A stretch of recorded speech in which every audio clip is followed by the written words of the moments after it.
VOA World News. VOA 세계 뉴스입니다. 북한이 오늘 또다시 무수단으로 추정되는 미사일을 발사했지만 실패했습니다. 한국합동참모본부는 북한이 오늘 오전 7시쯤 평안북도 구성시 방현 비행장 인근에서 미사일 한 발을 발사했지만 실패했다면서 이 미사일은 무수단 미사일로 추정된다고 밝혔습니다. 북한의 무수단 미사일 발사는 지난 15일에 이어 닷새 만으로 당시에도 미사일은 발사 직후 폭발했습니다.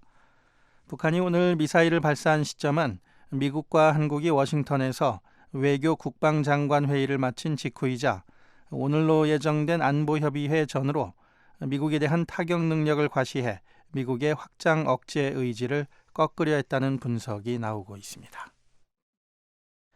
시리아군은 러시아가 지원하는 독자적인 휴전으로 알레포 동부 봉쇄 지역 주민들의 탈출이 가능해졌다고 밝혔습니다.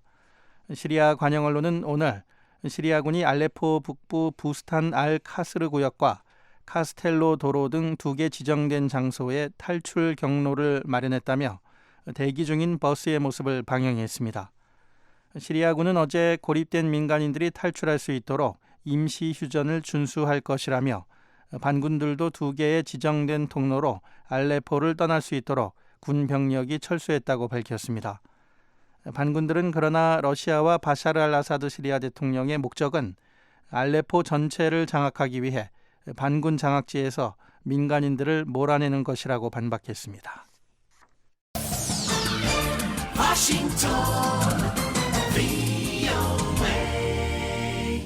지금 여러분께서는 VOA 세계 뉴스 듣고 계십니다.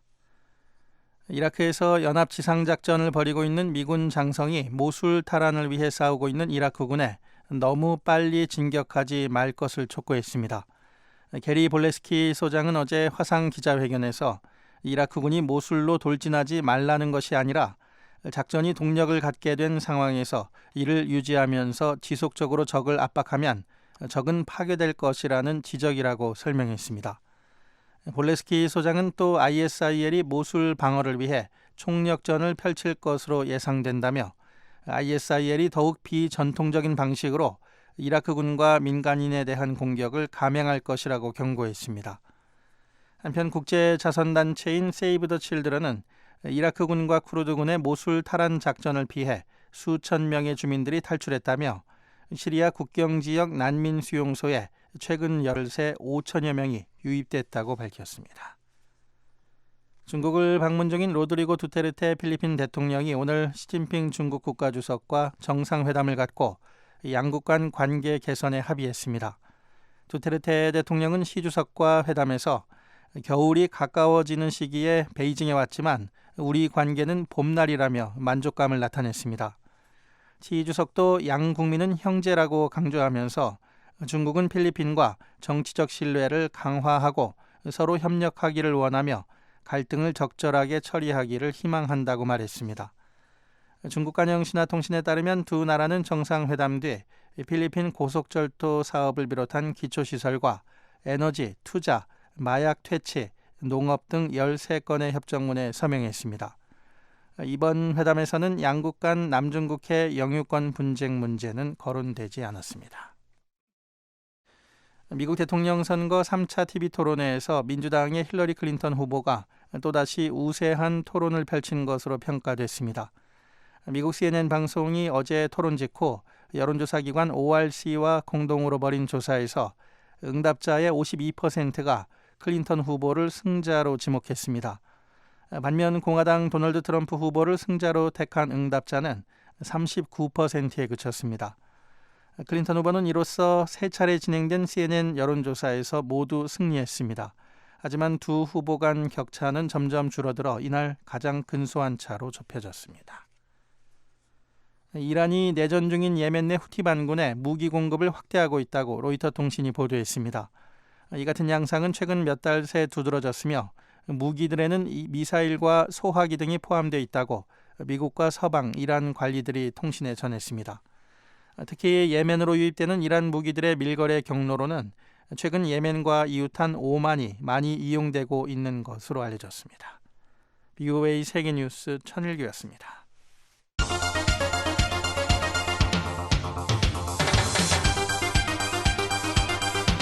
VOA News Today.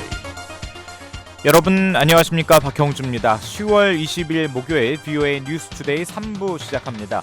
먼저 이 시간 주요 소식입니다. 미한 양국이 북한의 핵 위협에 대응해 미국의 확장 억제를 구체화하고 제도화하기 위한 방안을 공식적으로 논의하기로 했습니다. 또 미국의 고고도 미사일 방어 체계 사드를 한반도에 최대한 빨리 배치하겠다고 밝혔습니다. Any attack on the United States or its allies will be defeated. 북한이 오늘 평안북도 내륙에서 무수단으로 추정되는 미사일을 또 발사했지만 실패한 것으로 보인다고 한국 군 당국이 밝혔습니다.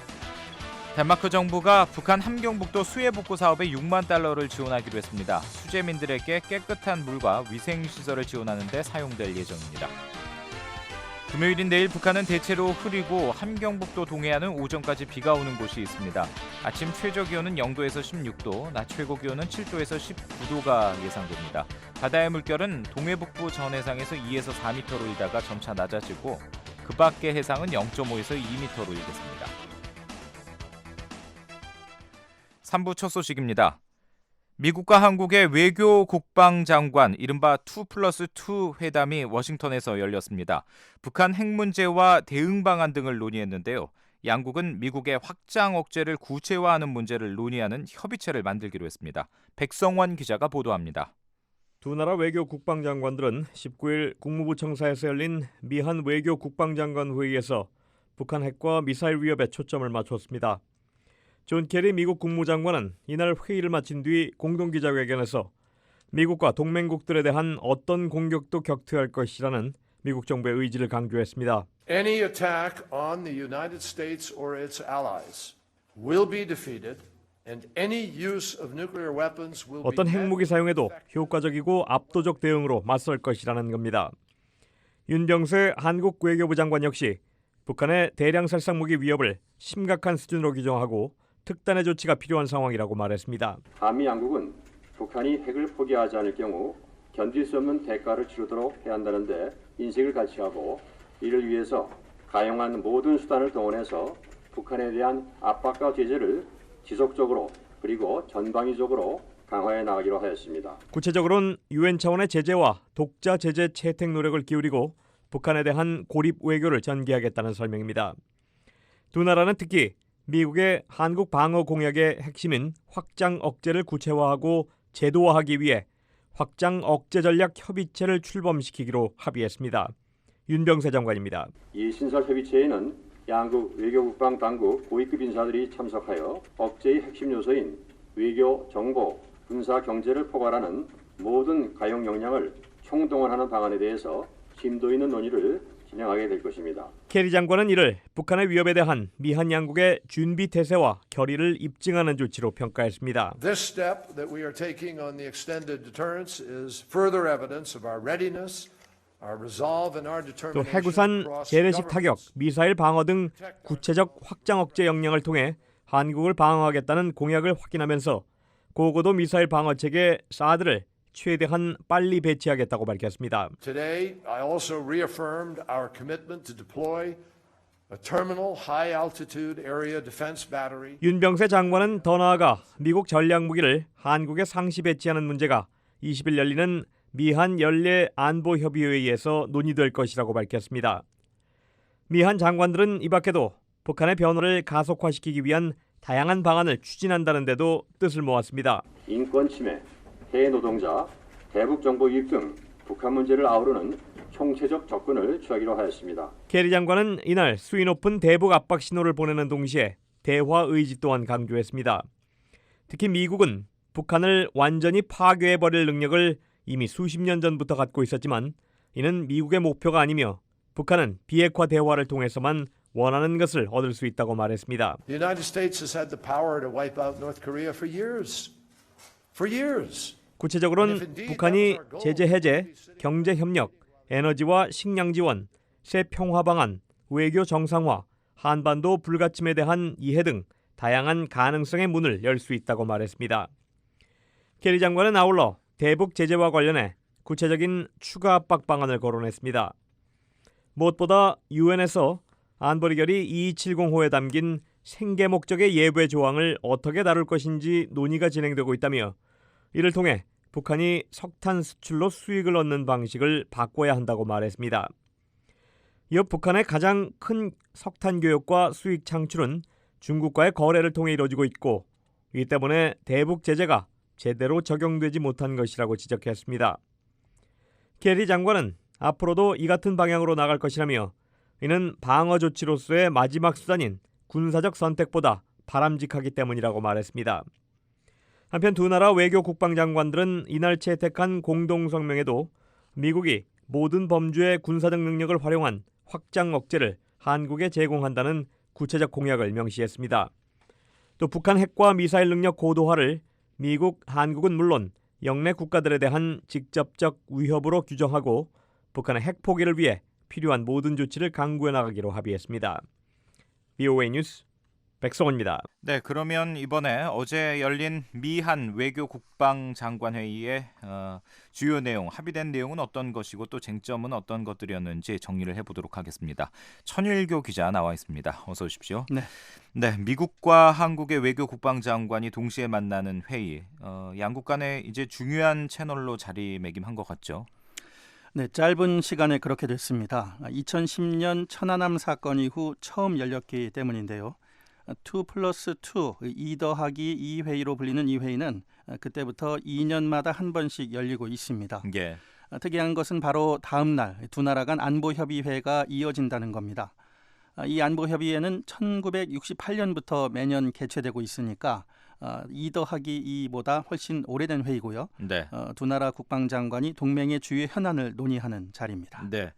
이 회의 구체적인 내용을 좀 얘기를 해보도록 하겠습니다. 이번 회의 분위기가 그냥 뭐 의례적으로 만난 자리는 아니었던 것 같습니다. 현안에 대해서 구체적이고 아주 방대한 이야기들이 나왔다고요?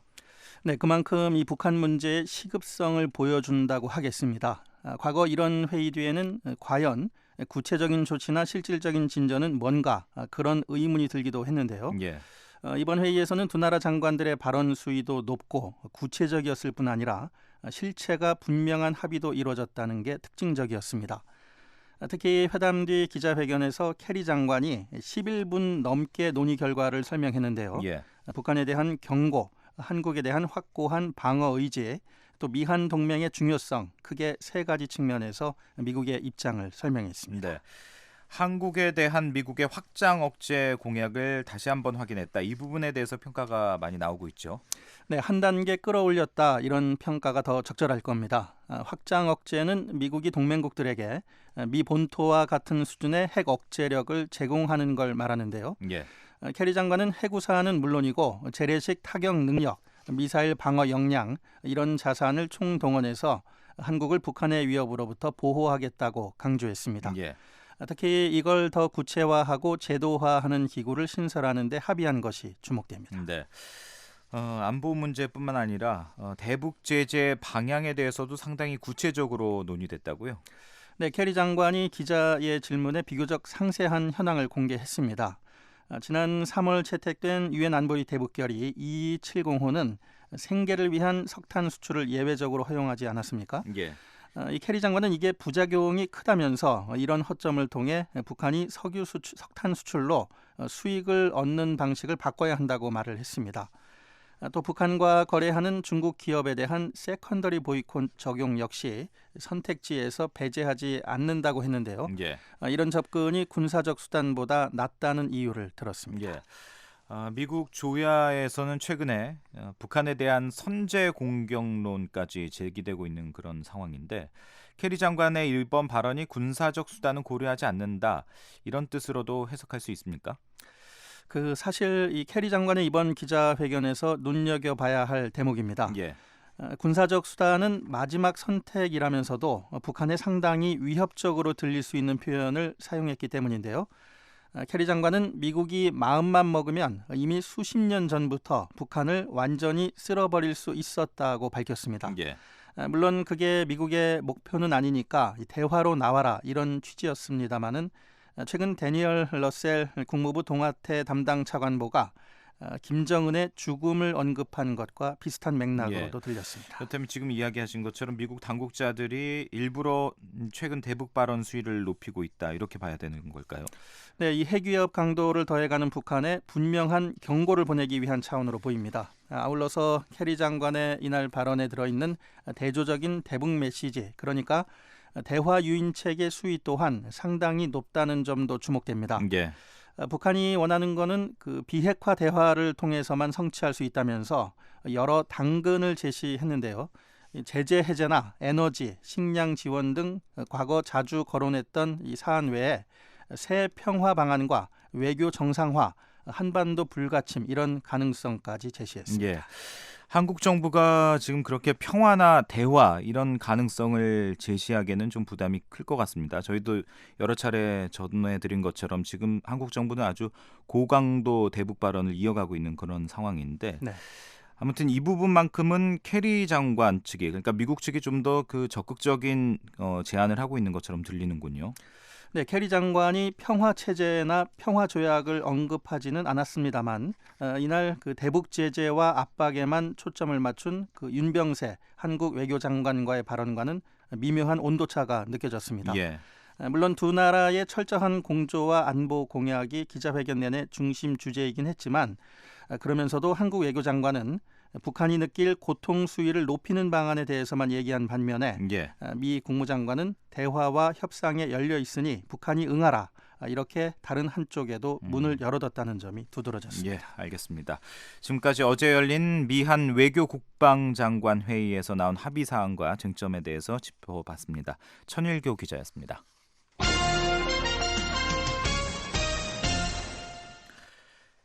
네, 한국에서도 이번 미한 외교 국방장관 이른바 2+2 회의에서 이 북핵 위협에 대한 어떤 대응 방안이 나올지 관심이 모아졌는데요.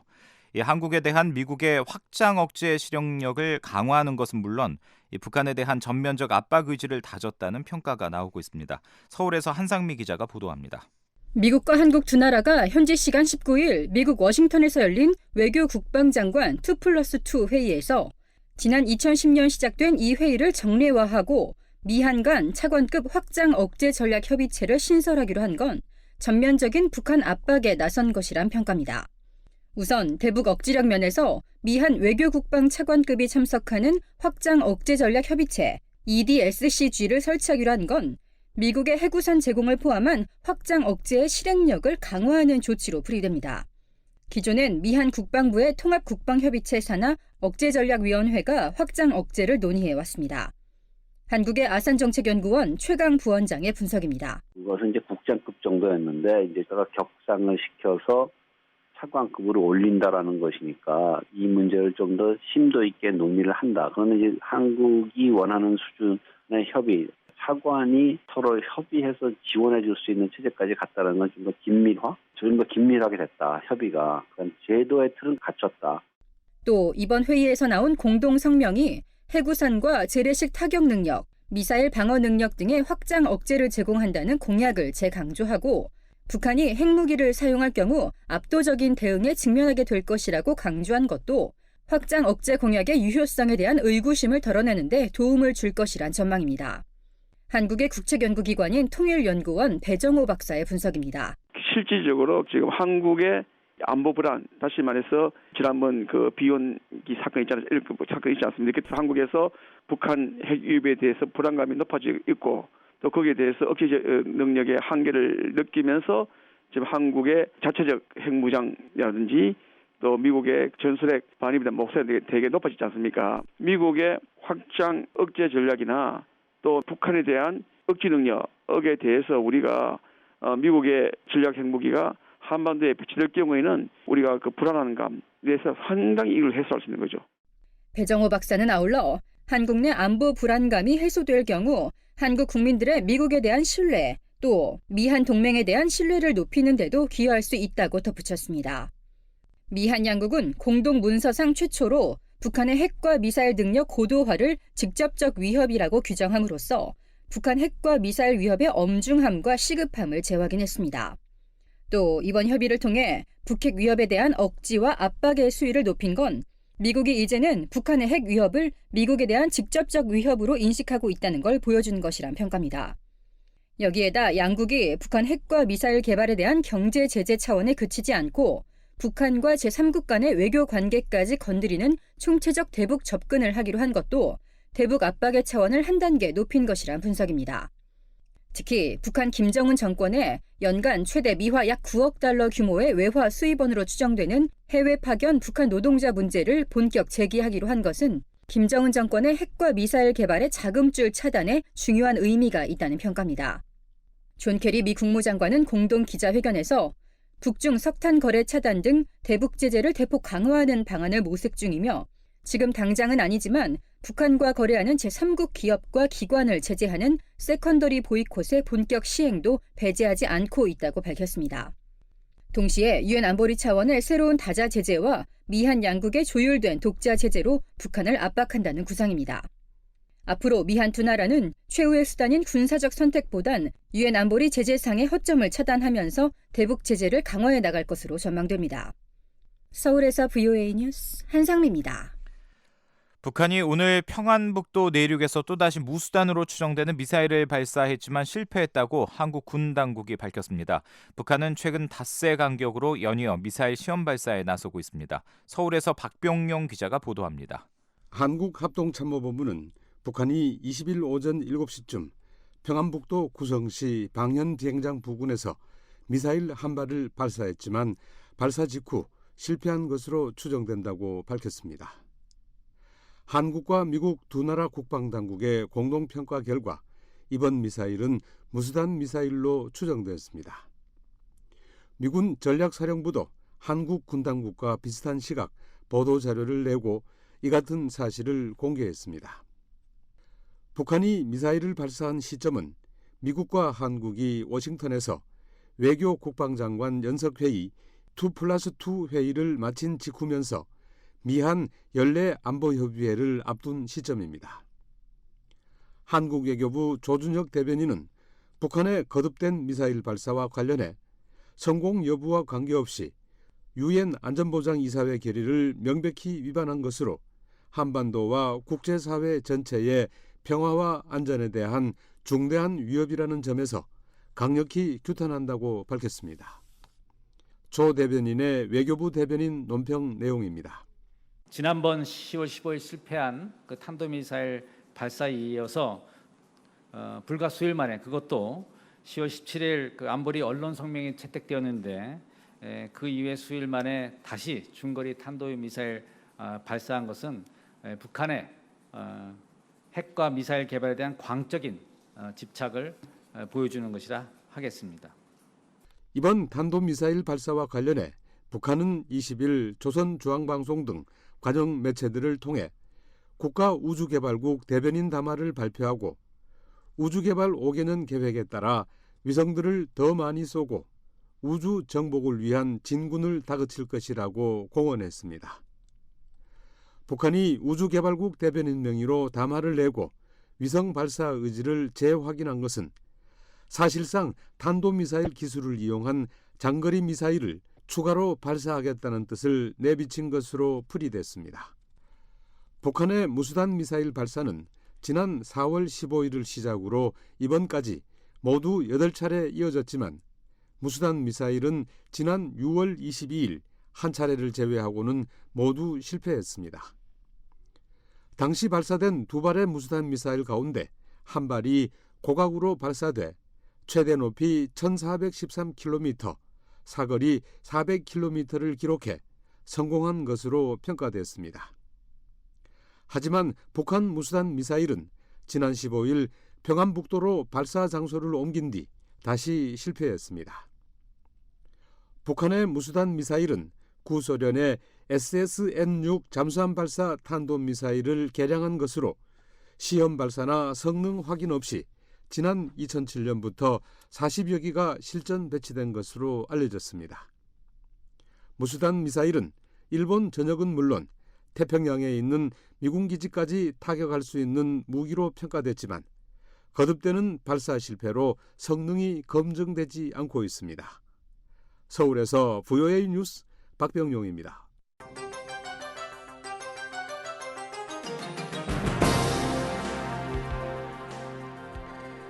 네, 매주 목요일 한반도 관련 뉴스를 심층 분석해보는 뉴스 깊이 보기입니다. 북한의 5차 핵실험에 대한 유엔 안보리의 새 대북 제재 결의안이 논의되고 있는 가운데 중국 정부의 대응에 관심이 모아지고 있습니다. 한국 전문가들은 중국이 유엔 안보리 차원의 대북 제재에 형식적으로 동참하면서 육자회담을 통한 대화와 협상을 적극 강조할 것으로 전망했습니다. 서울에서 김은지 기자가 취재했습니다. 북한의 5차 핵실험 이후 최대 관심은 비군사적 제재로는 역대 최강이라고 평가받는 유엔 안보리 결의 2270호보다 강력한 제재에 중국이 동참하느냐 여부입니다. 한국의 외교가에서는 책임 있는 대국으로서 국제사회의 여론을 의식할 수밖에 없는 중국이 이전보다 강화된 안보리 대북 제재에 동참할 것이란 관측이 나오고 있습니다.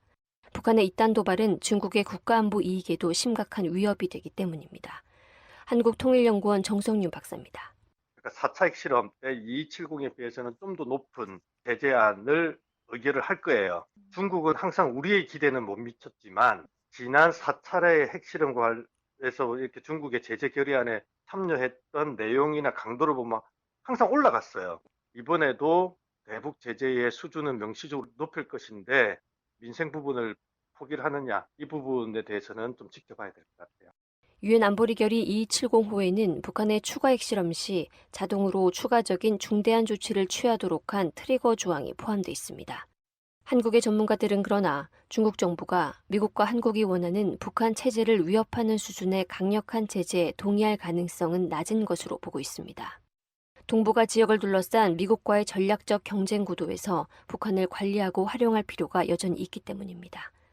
특히 최근 고고도 미사일 방어 체계, 사드의 한반도 배치와 남중국해 문제 등을 둘러싸고 미국과 신경전을 벌이는 상황에서 이 같은 인식은 더욱 강화됐을 것이란 분석입니다.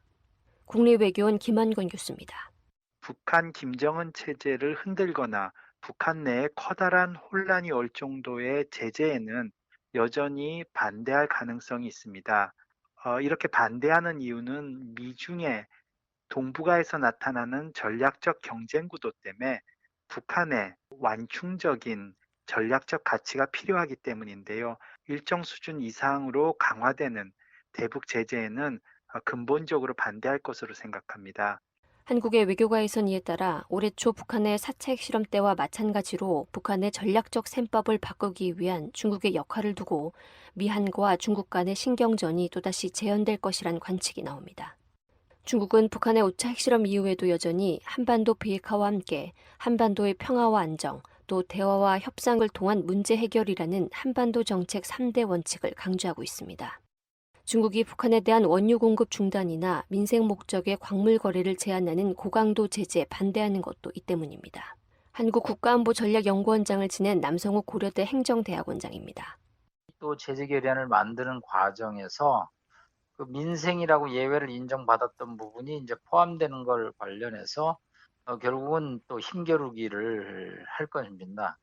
결국은 중국은 뭐 북핵 문제에 관해서 기존 평화적 해결이라는 원칙만을 언급함으로써 특별하게 구체적인 액션을 취하는 데 있어서 소극적인 자세를 보일 것입니다. 중국의 이 같은 입장은 시진핑 정부의 국내 상황과도 무관치 않다는 게 한국 외교가의 관측입니다. 내년 시진핑 체제 2기 출범을 앞두고 경제 문제 등 내부적으로 산적한 과제를 안고 있는 상황에서 동북아의 안정적인 정세 유지는 무엇보다 중요하기 때문입니다. 중국 정부가 고강도 대북 제재에 미온적인 데는 대북 제재의 목적을 둘러싼 입장차도 작용한 것이란 관측입니다. 고강도 제재와 압박을 통해 북한이 핵을 포기할 수밖에 없도록 만들겠다는 미한과 달리 중국은 대북 제재를 북한과의 협상을 위한 수단으로 보고 있기 때문입니다. 중국은 북한의 4차 핵실험과 장거리 로켓 발사 이후 비핵화와 평화협정 체결의 병행 추진을 주장해왔습니다. 중국은 이에 따라 앞으로도 북핵 문제의 근본적인 해결을 위해 육자 회담을 통한 대화와 협상의 중요성을 적극적으로 강조해 나갈 것으로 전망됩니다. 신상진 광운대 교수입니다. 북한도 문제가 많지만 이런 사태가 발생한 거는 이제 이 미국에게도 원인이 크다 이렇게 보는 것 같고 사태가 더 악화되는 것을 방지하면서 미국이 이 북한 핵 문제를 좀 대화를 통해서 해결하는 노력을 보여라 그런 메시지를 발신하고 있다 이렇게 해석이 돼요. 대북 제재가 자국 기업에 피해가 미치는 것도 고강도 제재에 중국이 미온적인 배경으로 꼽힙니다. 북한과 국경을 접한 중국 동북 삼성 지역의 경우 수년째 경기 침체를 겪고 있습니다. 올해 상반기 동북 삼성의 경제 성장률은 전국 평균인 6.7%보다 낮은 실적을 보였습니다. 전체 31개 성 가운데 랴오닝성이 최하위인 31위를 차지했고 지린성과 헤이룽 장성은 각각 26위와 29위였습니다. 한국의 대외경제정책연구원에 따르면 2000년대 이후 북한에 투자한 중국 기업 가운데 약 60%가 지린성과 랴오닝성에 집중된 것으로 조사됐습니다. 한국개발연구원 KDI 이종규 박사는 그동안 제재 효과가 떨어질 수밖에 없었던 것은 시간이 갈수록 제재를 가하는 중국의 입장에서도 정치, 경제, 사회적 비용이 상승함으로써 부담이 가중됐기 때문이라며 대북 제재의 실효성은 결국 중국의 의지에 달려있다고 강조했습니다. 북한이 국제사회의 대북 제재에도 불구하고 5차 핵실험을 비롯한 추가 도발을 이어가는 것도 중국의 이 같은 입장에 따라 추가 제재가 이루어져도 숨쉴 틈이 있다고 판단했기 때문이라고 한국 정부 당국자는 지적했습니다. 한국의 전문가들은 이에 따라 국제사회 대 북한의 구도를 만들기 위해 중국과의 전략적 소통을 강화하는 한편 중국의 우려를 불식시키기 위한 노력도 병행해야 한다고 지적합니다. 신상진 광운대 교수입니다. 한국과 미국이 북한 체제의 그 전복, 도모하는 그런 정책을 취하지 않겠다. 그러니까 신뢰를 중국한테 줘야 된다는 거죠. 그렇지 않고서는 중국의 적극적인 동참이 어려울 거다. 신 교수는 미국과 한국 정부가 사드 문제에 대해 중국의 요구사항을 일정 부분 수용하는 자세를 보임으로써 중국이 움직일 공간을 마련해 주는 것도 필요하다고 말했습니다. 서울에서 뷰잉 뉴스 김은지입니다. 박근혜 한국 대통령은 북한 체제가 민생은 철저히 도외시한 채 오로지 핵과 미사일 개발에만 집착함으로써 21세기 역사 흐름에 역행하는 반역사적이고 반문명적이며 반인륜적인 체제라면서 결코 지속 가능하지 않다고 비판했습니다. 박 대통령은 오늘 청와대에서 주재한 수석비서관 회의에서 이같이 말하고 한반도에 언제든 김정은 정권의 도발과 변화의 바람이 불어닥칠 수 있음을 염두에 두고 미국을 비롯한 국제사회와 한층 긴밀하게 협력하면서 필요한 모든 대비를 해야 한다고 강조했습니다. 박 대통령은 또 최근 북한의 잇단 무수단 미사일 발사와 관련해 미한 연합 방위력을 강화하기 위한 양국의 흔들림 없는 의지를 재확인하고 북한의 위협에 강력한 경고를 보내야 한다고 말했습니다.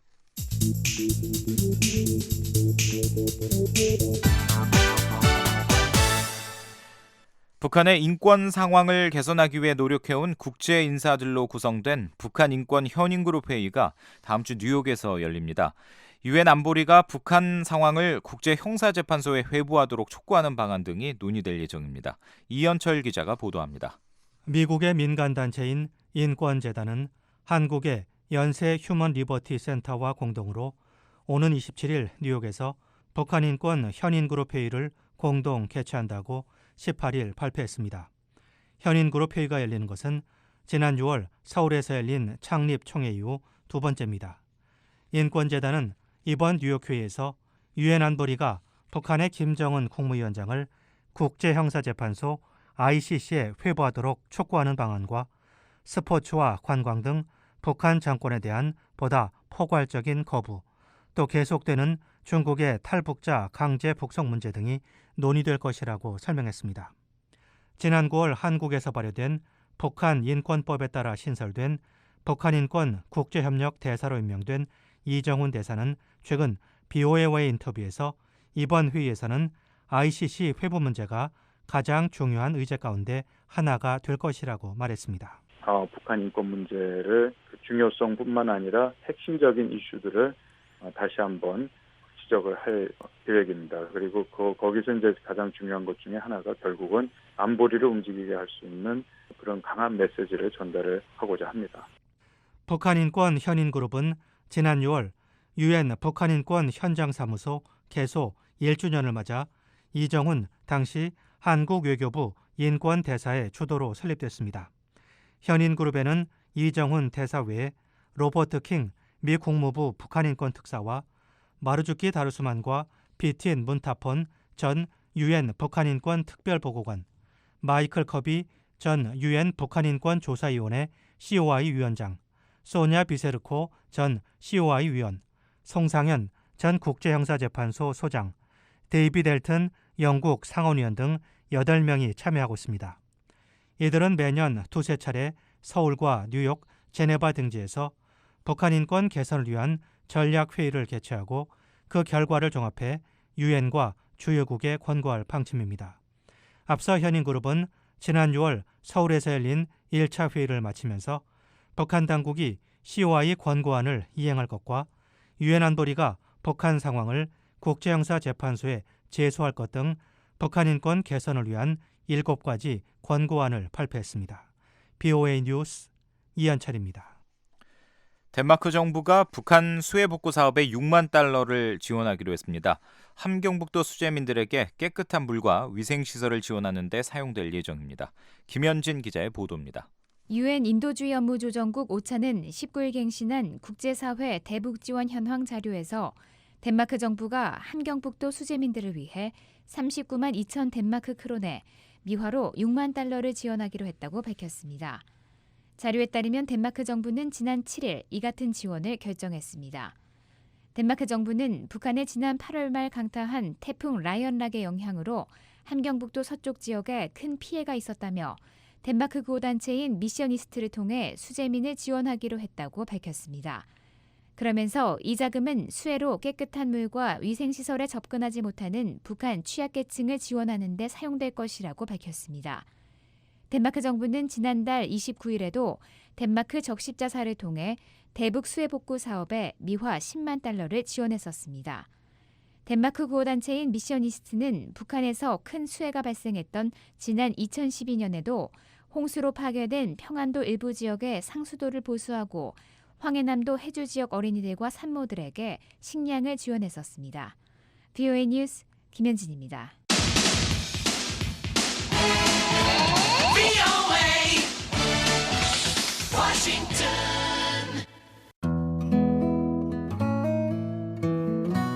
저희 VOA 미국의 소리 한국어 방송에서는 여러분의 의견을 기다리고 있습니다. 미국 국제전화번호는 1-202-205-9942번입니다. 그 밖에 중국과 태국에서도 무료 전화 이용하실 수 있습니다. 중국에서 전화하실 때는 00-800-500-1234-5번, 태국에서 전화하실 때는 001-800-500-1234-5번입니다. 24시간 이용 가능한 전화에 많은 참여 바랍니다.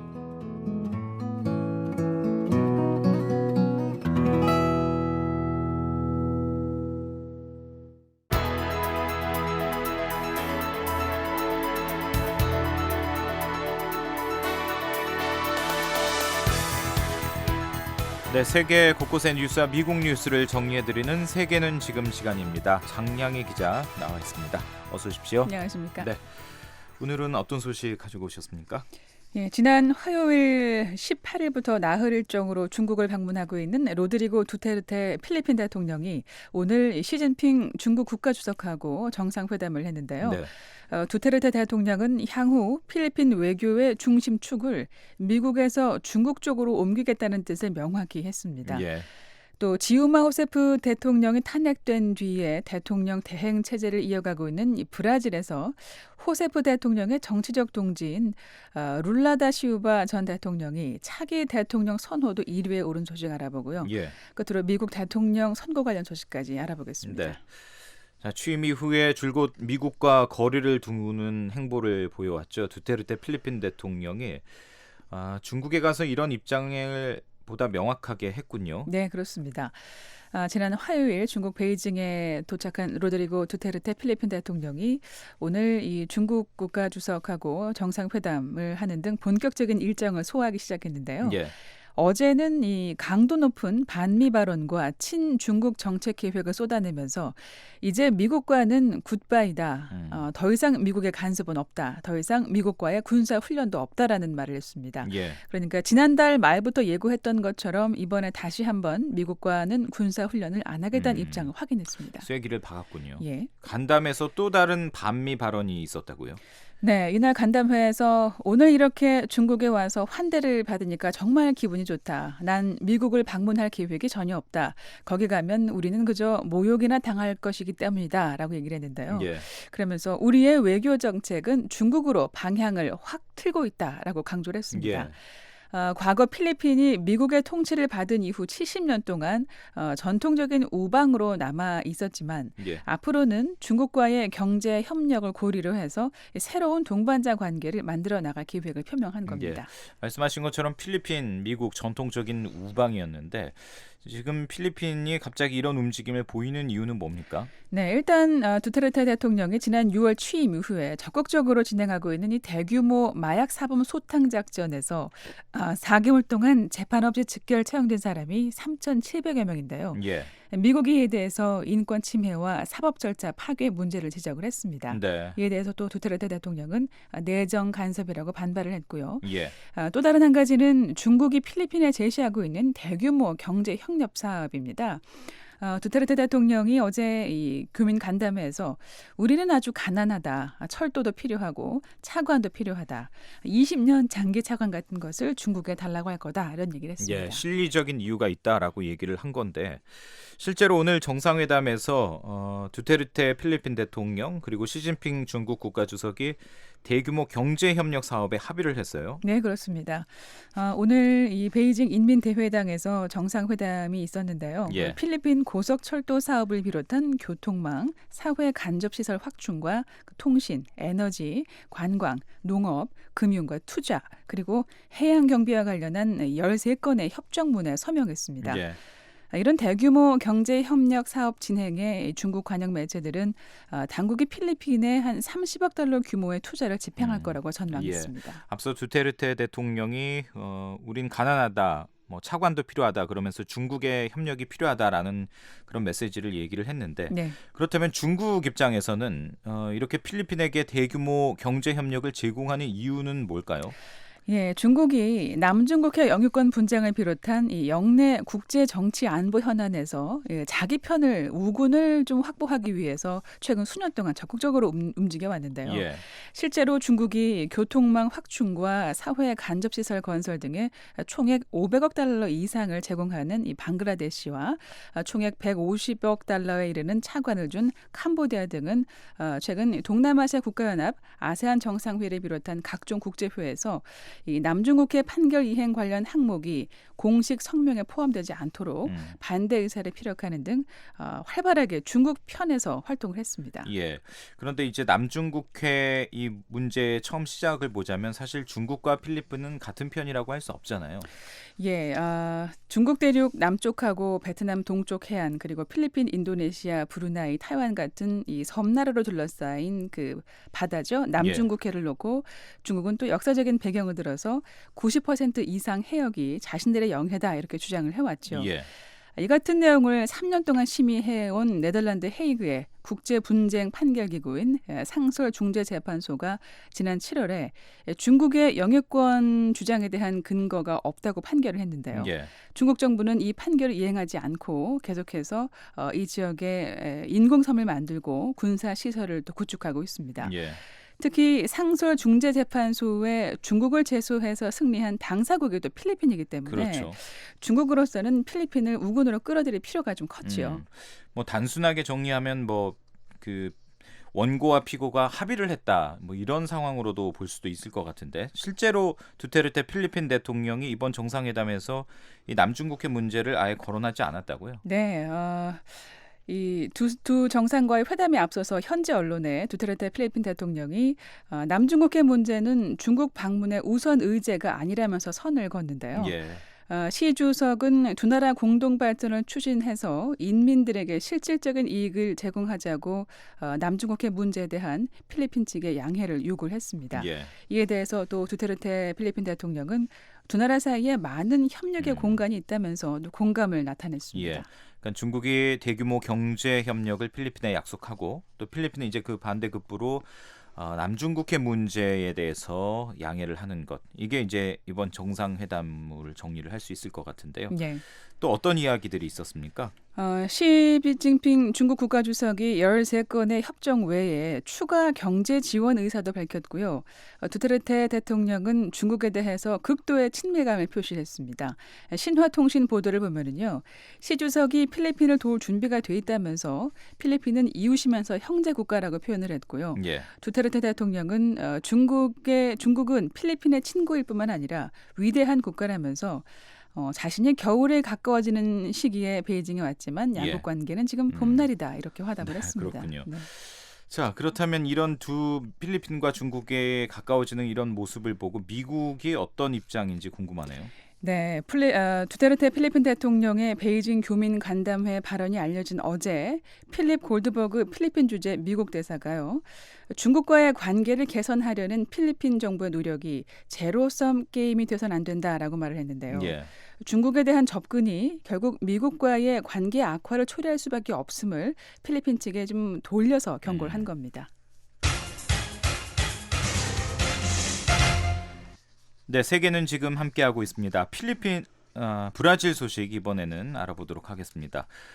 대통령이 탄핵을 당해서 지금 브라질의 전국이 혼란스러운 상황인데 이런 가운데 전직 대통령 인기가 높다고요? 예, 그렇습니다. 어제 발표된 2018년 브라질 대통령 선거 지지율 조사에서 루이스 이나시오 룰라 다 시우바 전 대통령이 선두를 달리고 있는 걸로 나타났는데요. 예. 현지 여론조사 기관 MDA가 이날 공개한 자료를 보면 좌파 지도자인 룰라 전 대통령이 11.4%의 지지율로 경쟁자들을 좀 멀찌감치 따돌리고 1위에 올랐고요. 예. 이어서 보수파인 사회기독당의 자이르 볼소나루가 이 3.3%를 기록해서 2위, 중도파인 사회민주당의 아에시오 네비스가 3.1%로 3위를 차지했습니다. 예. 현재 직무를 맡고 있는 미셰우 테메르 대통령 권한대행은 이번 조사에서 3%의 지지를 얻어서 예. 인기가 좀 낮습니다. 그렇다면 룰라 전 대통령이 2018년 다시 당선될 가능성이 높은 것으로 봐야 될까요? 아직은 확실치가 않은데요. 예. 이유가 그 브라질 연방 검찰이 얼마 전에 룰라 전 대통령을 부패 혐의로 기소를 했기 때문입니다. 바로 이 혐의는 이 지우마 호세프 대통령의 탄핵 사유 가운데 하나인 국영 석유 회사 페트로브라스 비리 의혹과도 관련이 있는데요. 예. 룰라 전 대통령 측은 이 혐의를 부인하고 있습니다. 지난 2003년 브라질 역사상 첫 좌파 정권을 출범시켰던 룰라 전 대통령은요. 2010년 퇴임 직전 지지율이 87%에 달했을 정도로 높은 인기를 누렸습니다.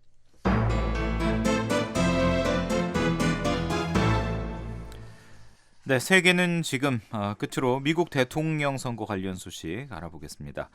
어제 미국 서부 네바다주 라스베이거스에서 대통령 후보들 간의 3차 마지막 TV 토론회가 열렸습니다. 어떤 문제들이 다뤄졌습니까? 네, 경제와 이민, 외교 정책은 물론이고요. 누가 더 대통령에 적합한지, 또 클린턴 재단과 트럼프 재단, 뭐 이렇게 다양한 문제가 논의됐는데요. 예. 이번 토론회에서 가장 관심을 끈 발언은 또 후반부에 나왔습니다. 11월 8일 대통령 선거가 끝난 뒤에 그 결과를 받아들이겠느냐라는 질문에 대해서 예. 트럼프 후보가 확실한 대답을 피한 겁니다. 언론이 편향적인 보도라고 있다. 또 부정선거 가능성이 있다면서 선거가 끝난 뒤에 얘기를 하겠다고 말한 건데요. 예. 이에 대해서 클린턴 후보는 충격적인 발언이라면서 트럼프 후보가 미국의 민주주의를 깎아내리고 있다고 비난을 했습니다. 예. 자, 그런가 하면 미국 정부가 클린턴 후보 측 이메일 해킹 사건의 배후로서 러시아를 이제 앞서서 지목을 했고요. 네. 러시아가 트럼프 후보를 돕기 위해서 이렇게 벌인 일이다 이런 주장인데 이번 토론회에서도 이 문제에 대한 언급이 있었더군요. 네, 트럼프 후보는 그런데 실제로 러시아가 해킹한 것으로 드러난다면 러시아를 비난하겠지만 예. 중국이나 다른 나라가 배후일 수도 있다 이러고 지적을 했고요. 블라디미르 푸틴 러시아 대통령을 잘 알지 못한다고 말을 했습니다. 예. 또 러시아와 미국이 우호적인 관계를 유지한다면 좋은 일이라고 말을 했는데요. 클린턴 후보는 이 푸틴 대통령이 트럼프 후보를 꼭두각시로 삼으려 한다 이렇게 주장을 했습니다. 어제 토론회를 보니까 서로 꼭두각시라고 이렇게 얘기를 하더라고요. 네.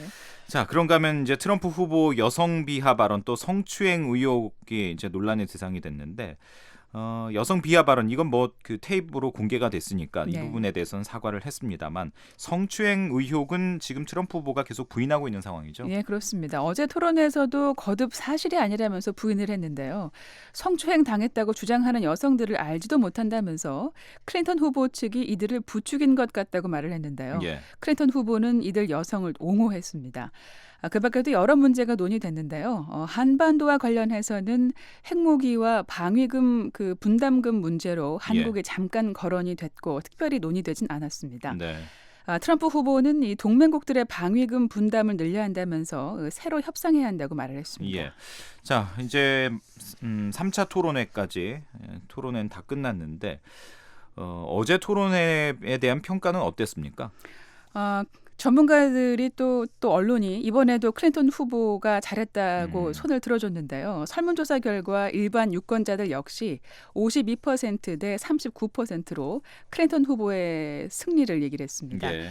정치학자들은 선거 결과가 나오면 그때 가서 수용 여부를 결정하겠다는 트럼프 후보의 발언에 대해서 사람들이 좋아하지 않을 발언이다 이렇게 지적을 했는데요. 예. 정부에 대한 신뢰도가 떨어지긴 했지만 미국인들 가운데 이 미국의 선거제도의 공정성을 의심하는 사람은 없다는 겁니다. 네. 자, 이제 대선이 그야말로 눈앞으로 다가왔습니다. 한 3주도 채 남지 않은 그런 상황인데 네. 지금 지지율로 봤을 때는 클린턴 후보가 앞서는 상황이죠. 네, 한 6에서 7% 정도 앞서고 있는데요. 예. 이런 상황에서 이 정도의 지지율 격차를 극복을 하고 역전승을 거둔 후보는 지금까지 없었다고 합니다. 예. 그동안 기록으로 본다면은 클린턴 후보가 무난히 승리할 걸로 보인다는 게 전문가들의 전망인데요. 예. 과연 트럼프 후보가 이를 뒤집고 새로 역사를 쓸지 참 많은 관심을 끌고 있습니다. 예. 자, 미국 대선 관련 소식까지 하겠습니다. 세계는 지금까지 장량희 기자였습니다. 소식 잘 들었습니다. 고맙습니다.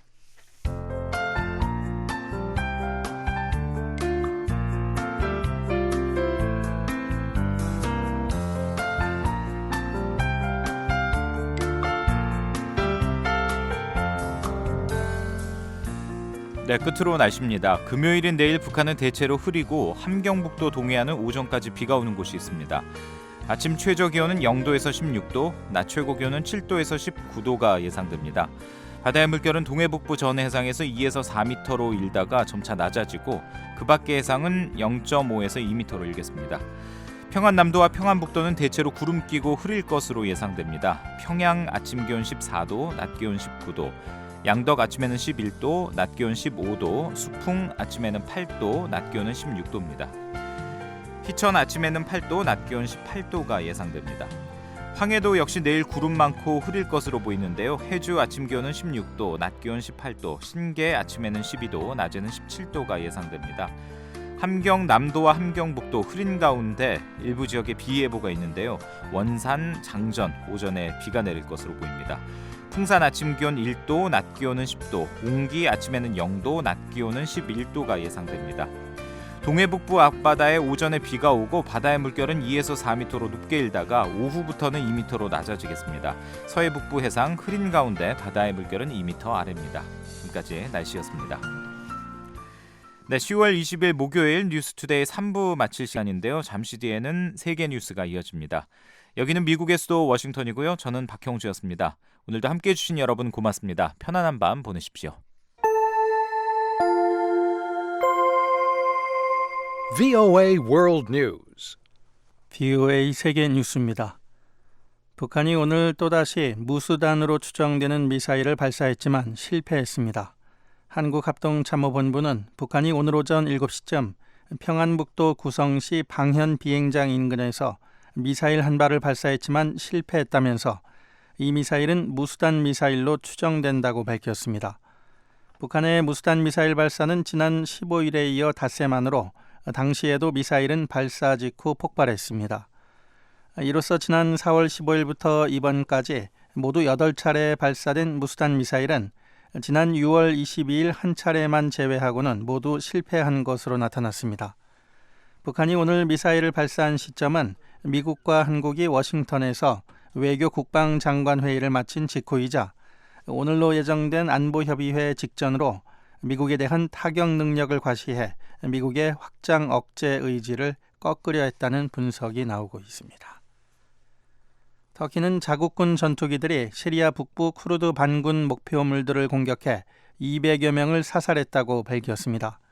터키 언론은 오늘 군 관리들을 인용해 어젯밤 알레포 북부 마라트 하우신에 18개 목표물들을 대상으로 공습작전을 벌였다고 보도했습니다. 이번 공습은 시리아군이 오늘 알레포 봉쇄지역 민간인과 반군의 탈출을 허용하는 독자적인 휴전 시행을 앞두고 이뤄졌습니다. 시리아 임시 휴전은 현지 시간으로 오늘 저녁 7시까지 지속될 전망입니다. 시리아군은 2개의 탈출 통로를 열어두고 있는 가운데 하나는 터키로 다른 하나는 반군이 장악 중인 이들리브주로 향하도록 하고 있습니다. 유엔은 그러나 러시아가 주도하고 있는 이번 임시 휴전은 고립된 알레포 민간인들에게 인도적 지원을 하기에 충분한 시간이 아니라고 지적했습니다. 이라크에서 연합 지상작전을 벌이고 있는 미군 장성이 모술 탈환을 위해 싸우고 있는 이라크군에 너무 빨리 진격하지 말 것을 촉구했습니다. 게리 볼레스키 소장은 어제 화상 기자회견에서 이라크군이 모술로 돌진하지 말라는 것이 아니라 작전이 동력을 갖게 된 상황에서 이를 유지하면서 지속적으로 압박하면 적은 파괴될 것이라는 지적이라고 설명했습니다. 볼레스키 소장은 또 ISIL이 모술 방어를 위해 총력전을 펼칠 것으로 예상된다며 ISIL은 더욱 비전통적인 방식으로 이라크군과 민간인에 대한 공격을 감행할 것이라고 경고했습니다.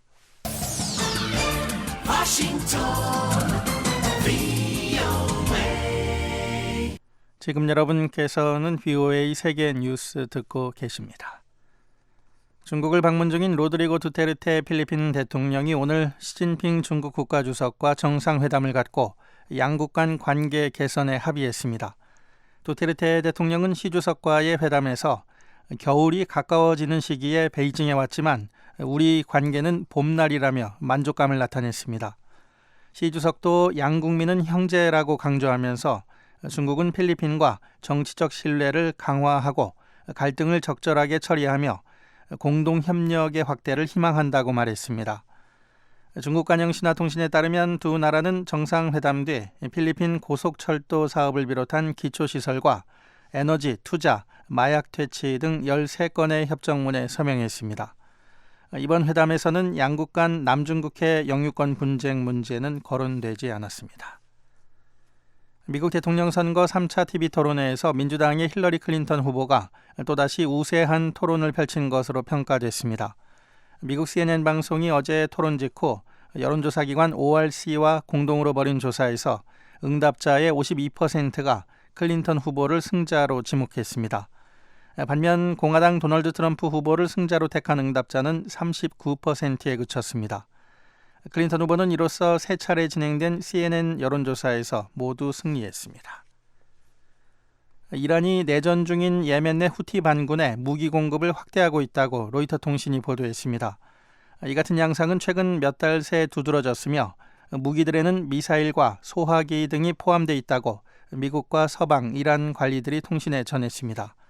특히 예멘으로 유입되는 이란 무기들의 밀거래 경로로는 최근 예멘과 이웃한 오만이 많이 이용되고 있는 것으로 알려졌습니다.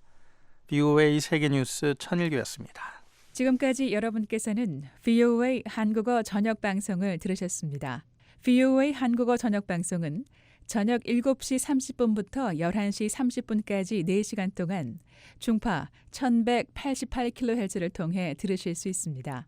또 밤 8시 30분부터 9시 30분까지 1시간 동안은 단파 7460kHz와 9490kHz로 들으실 수 있습니다. 그리고 밤 9시 30분부터 11시 30분까지 단파 11990kHz, 12110kHz로도 VOA 한국어 저녁 방송을 들으실 수 있습니다. 그리고 매일 아침 3시 30분부터 5시 30분까지 2시간 동안 보내드리는 VOA 한국어 아침 방송은 단파 5875, 7365, 7485kHz로 들으실 수 있습니다. 함께해 주신 여러분 고맙습니다. 다음 방송 시간까지 안녕히 계십시오.